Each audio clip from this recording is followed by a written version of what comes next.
மாணவர்கள் அனைவருக்கும் Sai police academy வேலூரின் சார்பாக வணக்கங்கள். ஸோ ஃபர்ஸ்ட் இந்த டிஎன்யூஎஸ்ஆர்பி எக்ஸாம்ல கேட்கக்கூடிய ஒரு முக்கியமான டாபிக் இந்த திசை கணக்கு. ஸோ இந்த திசை கணக்குல ஒரு பேசிக்கான சம்ஸ் மட்டும்தான் நம்ம இப்போ பார்க்க போறோம். ஸோ மணிஷ் என்பவர் 20 மீட்டர் மேற்கு நோக்கி நடக்கிறார், பின்னர் வலதுபுறமாக திரும்பி 30 மீட்டர் நடக்கிறார், மறுபடியும் வலதுபுறமாக திரும்பி 20 மீட்டர் நடக்கிறார் எனில் தற்போது அவர் எந்த திசையை நோக்கி இருப்பார்? முதல்ல நமக்கு இதுக்கு என்ன தெரிய வேண்டியதுன்னா திசைகள் நமக்கு தெரியணும். ஸோ திசை பார்த்துருவோம். வடக்கு, தெற்கு, மேற்கு, கிழக்கு. ஸோ இந்த திசை நமக்கு கண்டிப்பா தெரிஞ்சிருக்கணும். ஸோ மணிஷ் என்பவர் 20 மீட்டர் மேற்கு நோக்கி நடக்கிறார். ஃபர்ஸ்ட் அவர் மேற்கு டைரக்ஷன் நோக்கி போறார், சரிங்களா? ஸோ இந்த இடத்துல ஸ்டார்ட் பண்றாரு, மேற்கு நோக்கி 20 மீட்டர் போறார்.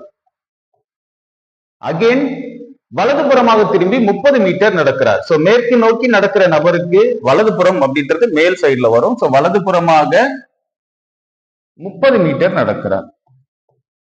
அகைன் மீண்டும் வலதுபுறமாக திரும்பி 20 மீட்டர் நடக்கிறார். சோ வடக்கு புறமா போன நபருக்கு வலதுபுறம் என்பது இந்த பக்கம். சோ வலதுபுறமாக திரும்பி 20 மீட்டர் நடக்கிறார் எனில் தற்போது அவர் ஃபைனலா கடைசியா எந்த திசையை நோக்கி நிற்பார் அப்படின்னா, சோ நமக்கு இந்த டைரக்ஷன் காமிக்குது. இது வந்து கிழக்கு திசையை காமிக்குது. சோ ஆன்சர் கிழக்கு திசை, சரிங்களா? நெக்ஸ்ட் சம் தரவரிசை சம். சோ இதுவும் முக்கியமானது. எல்லா கொஸ்டின் பேப்பர்ல 2 கொஸ்டின் அல்லது 3 கொஸ்டின் ஆவது இதுல இருந்து கேட்டுறாங்க. பார்க்கலாம். 40 மாணவர்களில் ஷமீர் என்பவர் முதல் தரத்தில் இருக்கிறார். அவர் தான் ஃபர்ஸ்ட் ரேங்க். ஷமீருக்கு 5 தரம் கீழே சுரேஷ் உள்ளார். சோ ஃபர்ஸ்ட் ரேங்க் ஷமீர் அப்படின்னா அவருக்கு 5 தரம் கீழே அப்படின்னா 6வது ரேங்க் தான் ஷமீர் இருக்கார். ஷமீருக்கு கீழே 5வது ரேங்க்ல, சோ 6வது ரேங்க்ல சுரேஷ் இருக்கிறார் எனில் கீழிருந்து சுரேஷின் தரம் என்ன? சோ பார்ப்போம்.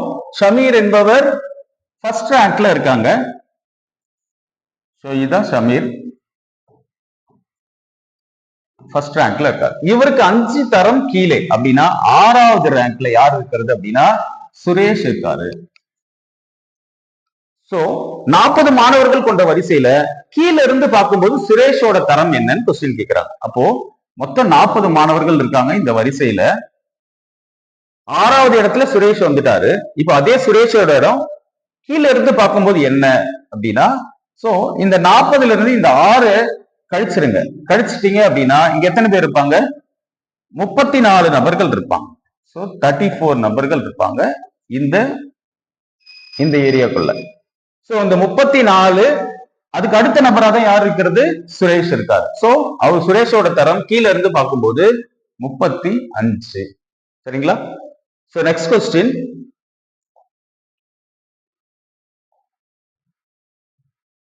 உறவு முறை. சோ இதுக்கு ஒரு பேசிக்கான சம் தான், பட் முக்கியமானது. இந்த 3 டாபிக்மே எப்பயுமே ரெகுலரா இருக்கும். இந்த 3 டாபிக் தெரிஞ்சுக்கிட்டா கண்டிப்பா உங்ககிட்ட ஒரு 3 மார்க் இருக்குது, சரியா? சோ நெக்ஸ்ட் கொஸ்டின் பார்க்கலாம்.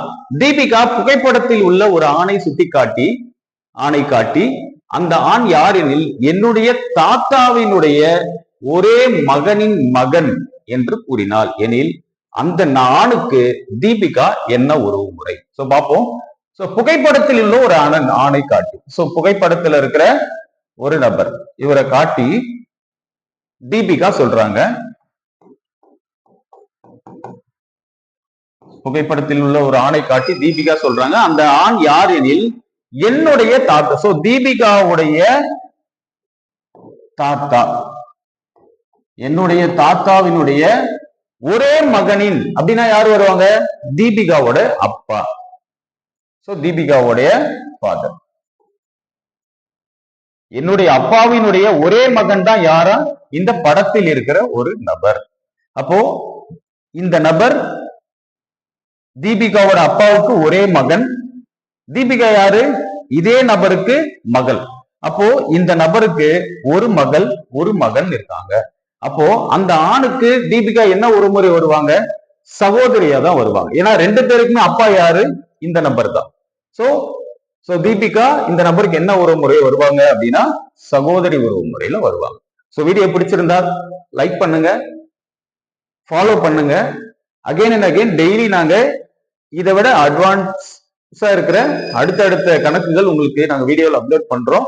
சோ நமக்கு இந்த பேட்ச்க்கான டிஎன்யூஎஸ்ஆர்பி 2026 SIPCக்கான அட்மிஷன் நடந்துட்டு இருக்கு. விருப்பம் உள்ள மாணவர்கள் வந்து ஜாயின் பண்ணி பயனடைங்க. நெக்ஸ்ட் வீடியோல மீட் பண்ணுவோம். தேங்க்யூ.